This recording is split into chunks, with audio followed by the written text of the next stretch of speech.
Nako, ang sweet naman ng mga pamangkin ko. Namiss daw po ni Maya magpasuklay ng buhok. Si Mama kasi dati nagsusuklay ng buhok niya. Alam nyo, intindihin nyo na lang ang mama nyo. Para din naman sa inyo mga ginagawa niya eh. Pero matagal na namin hindi nakakasama si Mama. Tita, mahal pa kaya kami ni Mama?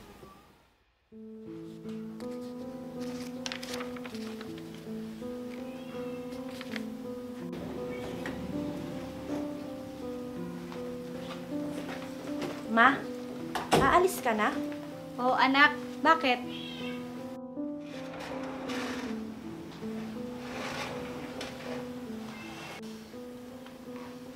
Mamay gusto daw pong sabihin sa'yo si Maya.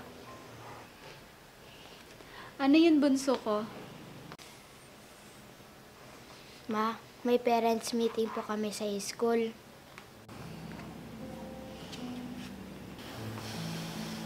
Ma, wag mong sabihin hindi ka na naman makaka-attend. Sige, anak. Susubukan ko makapunta. Salamat, Ma. Sana nga tuparin mo yan, ate.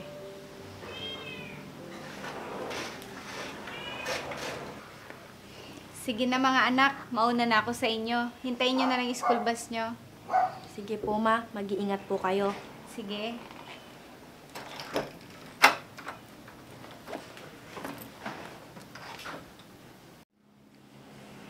Ate, sa tingin mo, pupunta kaya si Mama? Hindi ako sigurado, bunso. Pero narinig mo naman yung sinabi niya, di ba? Pero malay mo, baka pupunta si Mama. Alam mo naman na love ka ni Mama. Talaga, ate? Sige, pasok na tayo. Excited na ako sabihin kay teacher na pupunta si Mama. Tara.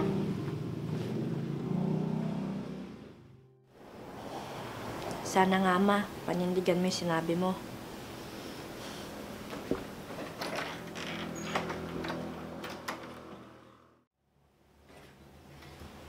Ma? Ma?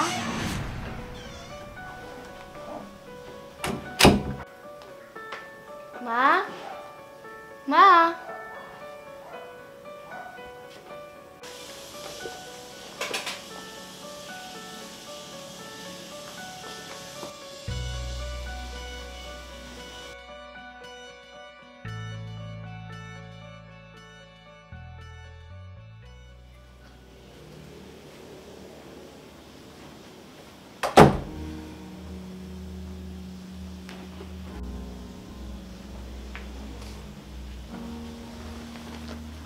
Huwag ka na malungkot, bunso. Hindi ka pa ba sanay kay Mama?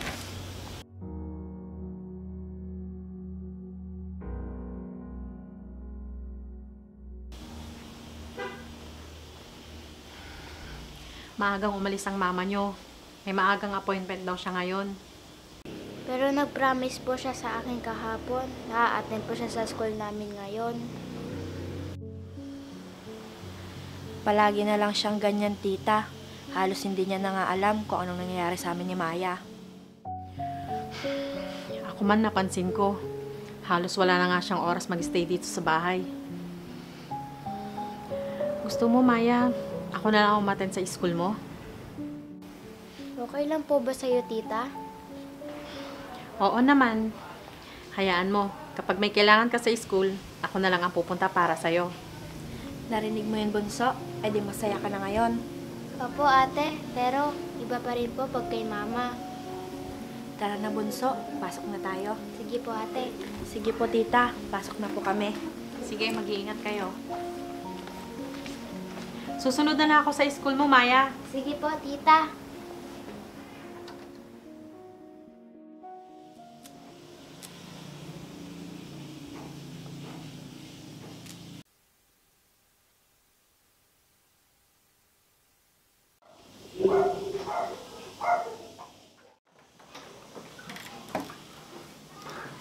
Mga anak, nandito na si Mama.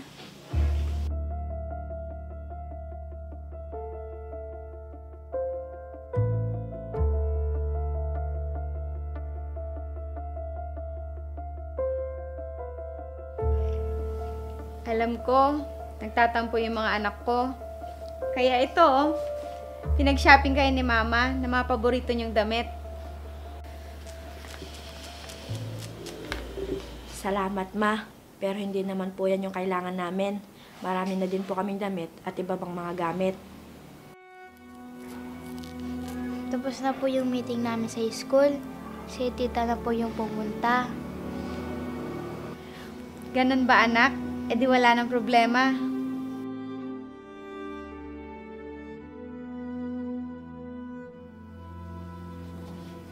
Para sa ito, anak ko.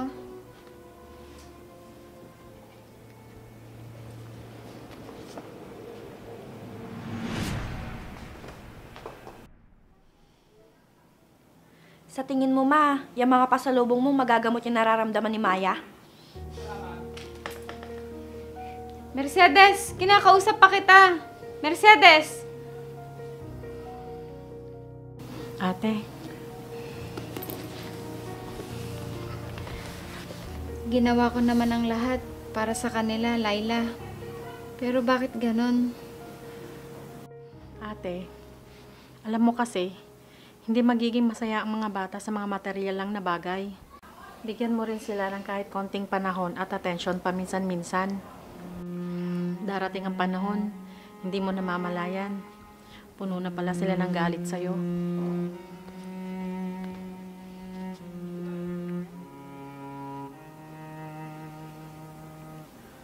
Patawarin niyo ako mga anak, pero hindi ko pwedeng pabayaan ang trabaho ko.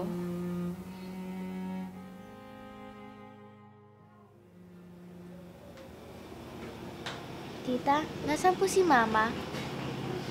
Ito oh, kaka-message niya lang sa akin. May imimit daw siyang kliyente nila ngayon.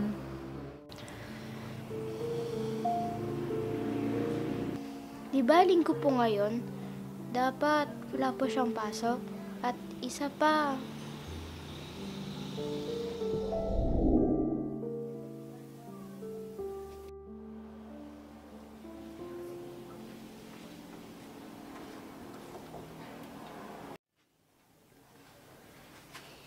Anak, pasensya na ha.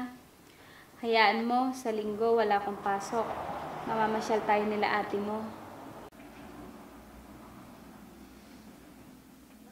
talaga po, Ma? Oo, anak. Di na naman po niya tinupad yung pangako niya sa akin. Huwag ka na kasing maniwala kay Mama Bunso. Alam naman natin na mas mahalaga yung trabaho ni Mama kaysa sa atin. Ano ka ba, Mercedes? Huwag kang magsalita ng ganyan sa kapatid mo. Mamaya maniwala siya sa'yo. Totoo naman, tita. Puro na lang pangako si Mama. Pero ano, di ba lagi naman napapako? Kaya ba't pa kami maniniwala sa kanya? Excited pa naman sana ako ngayon. Sabi niya po kasi, papasyal niya daw po kami ni ate. Ano kaya kung tayong tatlo na lang ang mamasyal? Narinig mo yun, Maya? Papasyal daw tayo nila, tita. Totoo po, tita? Kaya magbihis na kayo at aalis na tayo. Tara, Maya.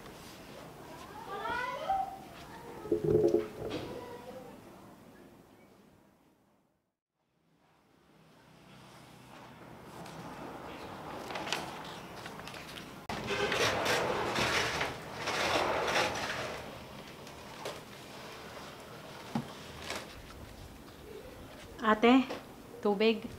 Salamat. Pwede ba kitang makausap, ate? Tungkol saan?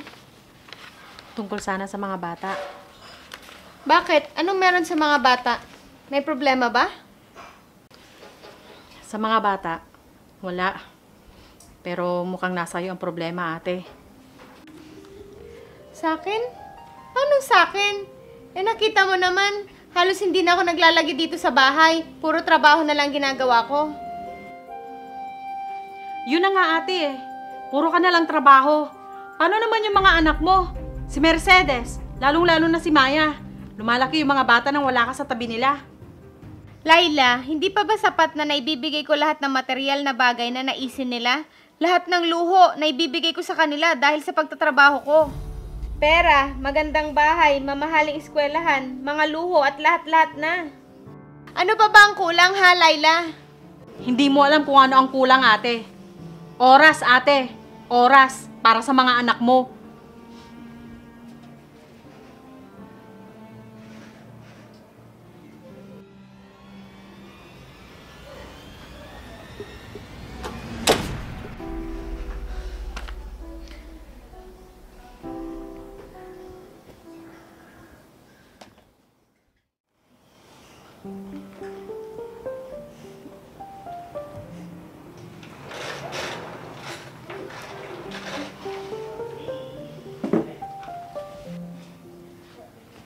Nako, ang sweet naman ng mga pamangkin ko.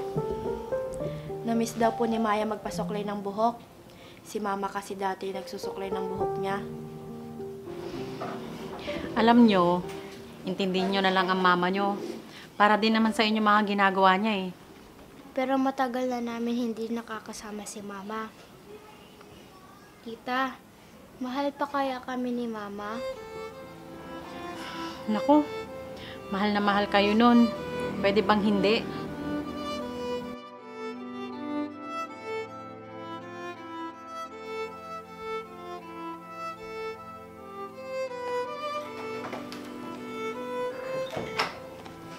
Mga anak, para sa inyo.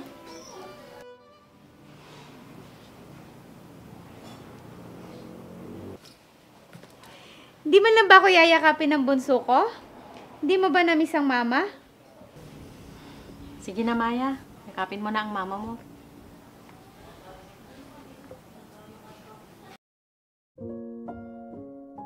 Namiss po kita, Mama. Mercedes anak, para sa'yo. Hindi na po namin kailangan yan. Ba't ganyan ka sumagot, Mercedes? Yan ba ang natutunan mo sa mamahaling paaralan na pinapasukan mo? Ganito po ako sumagot sa inyo dahil kayo din yung nagturo, Ma. Ako? Bakit ako? Eh palagi naman akong wala sa tabi nyo. Mercedes, uminahon ka, anak. Hindi, tita. Panahon na siguro para malaman ni Mama yung nararamdaman namin ni Maya. May alam ba kayo kung anong nangyayari sa amin ng kapatid ko? Ni minsan ba naalala nyo kaming kamustahin kahit sa text man lang? Ilang pangako na ang binitawan nyo sa amin, lalo na kay Maya, pero hindi nyo tinupad, Ma. Di ba hindi na mabilang? Tapos tatanungin nyo ako kung bakit ganito ako sumagot sa inyo? Ang sakit, Ma! Sobrang sakit! Hindi pa ba sapat ang mga binibigay kong to? At lahat ng mga ginagawa ko para sa inyo? Halika na, Maya. Ate, ipapasok ko muna si Maya sa loob. Mukhang hindi na maganda ang naririnig at nakikita niya sa inyo. Halika na. Sa tingin mo, Ma, yan lang ba yung kailangan namin sa'yo? Sapat na ba yung mga yan sa tingin mo? Kailan naging sapat ang kulang, Ma? Kulang pa ba to? Ano pa bang kulang ha, Mercedes? Kulang na kulang, Ma. Dahil mas kailangan namin ng pag-aaruga at pagmamahal mo.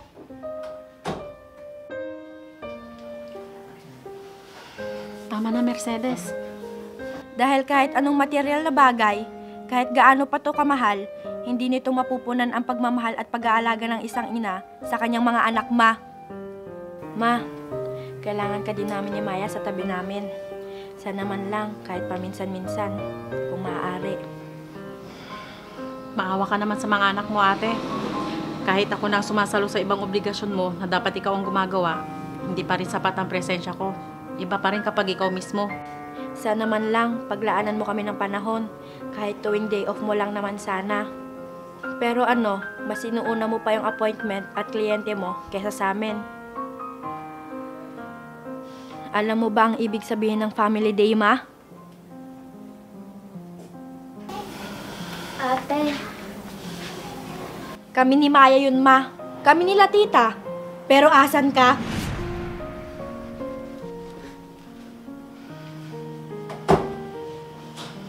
Nakita mo na, ate. Naipon na ang galit sa mga puso ng anak mo. Dahil wala kang panahon sa kanila. Sino ba ang buhay at responsibilidad mo, ate? Ang trabaho mo, ang mga anak mo. sa narinig mo sa mga anak mo, maisip mo sana kung paano mo mapupunan ang mga pagkukulang mo sa kanila. Ginawa ko ang lahat ng to, Laila. Dahil ayokong maranasan nila ang hirap ng buhay na meron tayo noon. Andun na ako, ate. Pero iba tayo noon sa kanila ngayon. Tayo noon, kumpleto ang mga magulang natin. Kahit magtrabaho si tatay maghapon magdamag, nandyan si nanay. Eh ikaw, ate, mag-isa ka lang na magulang ng mga anak mo. Naisip mo ba yun, ate?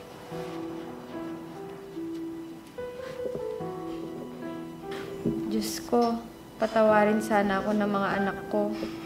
Hindi ko alam na may mas mahalaga pa pala silang kailangan mula sa akin.